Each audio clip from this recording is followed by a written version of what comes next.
कोरार Educare में आपका एक बार पुनः स्वागत है। आज हम बात कर रहे हैं विदेशी मुद्रा भंडार और मुद्रा विनिमय समझौता क्या है। अभी हाल ही में भारत का सार्क देशों के साथ जो मुद्रा विनिमय समझौता हुआ था वो आगे बढ़ा है, इसीलिए काफ़ी चर्चित है। इसीलिए हम सोचे कि इस पे पहले चर्चा कर लिया जाए। तो पहले जानिए कि मुद्रा विनिमय क्या है। जो मुद्रा विनिमय होता है वो दो देशों के बीच ऐसा समझौता है जो संबंधित देश को अपनी मुद्रा में व्यापार करने और आयात निर्यात के लिए किसी तीसरी मुद्रा के प्रयोग के बिना, इसको ध्यान दीजिएगा, दो देश अपनी मुद्रा तीसरी मुद्रा के प्रयोग के बिना पूर्व निर्धारित विनिमय दर क्या होता है? पूर्व निर्धारित होता है विनिमय दर भुगतान करने की अनुमति देना। जैसे मान लीजिए भारत और नेपाल का है, तो भारत और नेपाल ने निश्चित कर दिया कि इतनी विनिमय दर पे हम अपना सामान रखेंगे, और इसमें अब किसको नहीं शामिल करेंगे?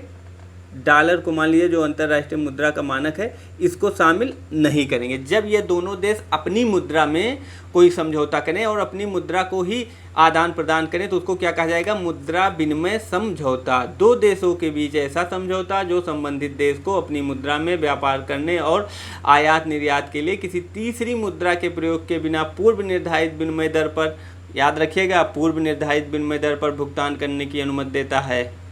अब आ जाइए, इधर चर्चित हुआ है विदेशी मुद्रा भंडार, क्योंकि भारत का विदेशी मुद्रा भंडार निरंतर बढ़ रहा है। इसको फॉरेन रिजर्व या आरक्षित निधियों का भंडार भी कहते हैं।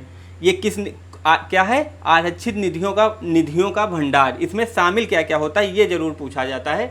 ये पीसीएस में कई बार पूछा जा चुका है, यूपी ट्रिपल एससी में भी एक लाइन क्वेश्चन में पूछा जा चुका है, और आईएएस मेंस में लिखने को भी आया है कई बार। तो इसमें आता है कि निम्न को शामिल किया जाता है। किसको?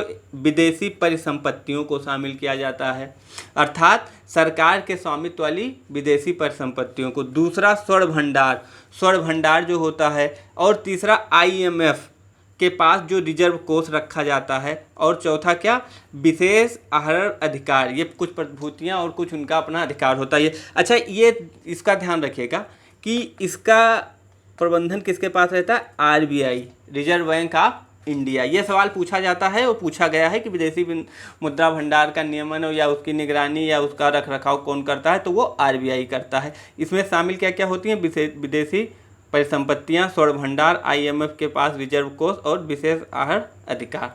बस अब आप विदेशी मुद्रा और मुद्रा विनिमय दोनों को अच्छे से समझ गए होंगे। एक बार पुनः ध्यान दीजिए, मुद्रा विनिमय क्या है?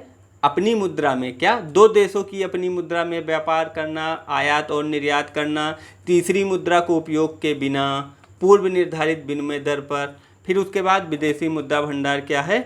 सरकार के पास आरक्षित मुद्रा भंडार, विदेशी प्रतिभूतियाँ, उसमें क्या क्या है? विदेशी परिसंपत्ति, स्वर्ण भंडार, आईएमएफ के पास रिजर्व कोष और विशेष आहरण अधिकार। ये क्लास आज बस यहीं तक।